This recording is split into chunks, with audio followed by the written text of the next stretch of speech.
Standard, Natacha, bonjour. Oui, bonjour. Bienvenue. Merci. On vous écoute. Alors, j'avais une question pour Monsieur Ruffin.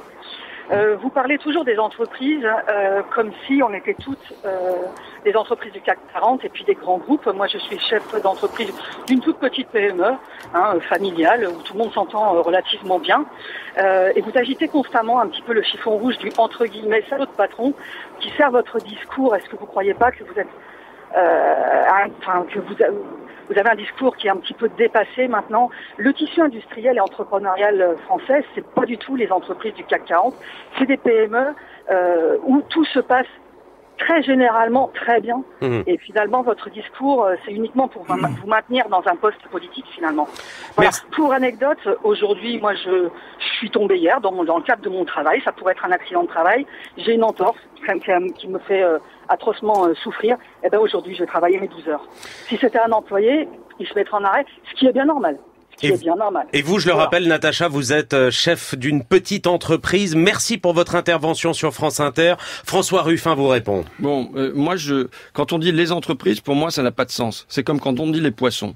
À l'intérieur des poissons, il y a des requins et il y a des sardines.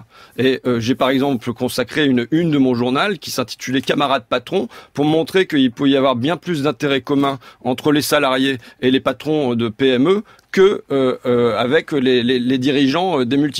Donc il y a pour moi une distinction très forte à opérer et c'est ce que je fais dans mon travail à l'Assemblée nationale, puisque par exemple sur le crédit impôt compétitivité emploi, qui représente plus de 20 milliards d'euros par an, dont on a démontré l'inutilité de ce saupoudrage, puisque ça ne sert à rien, ça crée au mieux, d'après les rapports de France Stratégie, 100 000 emplois par an, c'est-à-dire que c'est 200 000 euros par emploi par an, c'est 20 000 euros par mois pour un poste. Donc c'est vraiment complètement... Et j'ai défendu le fait que ce crédit impôt compétitivité emploi, il soit pas donné tous azimuts, mais qu'il soit priorisé, et priorisé entre autres sur les TPE PME, mais priorisé aussi sur les secteurs qui sont concurrentiels à l'international, ou priorisé sur ce qu'on veut développer, qui par exemple dans le cadre d'une politique environnementale. Donc c'est pas comme si il n'y avait pas de pensée. Je suis moi-même, on peut dire, petit dirigeant d'entreprise associative, mais voilà. Mais donc c'est pas comme s'il n'y avait pas une pensée sur ce qu'on doit faire en matière économique, et le faire aussi avec un certain nombre de dirigeants, de chefs d'entreprise. Allez,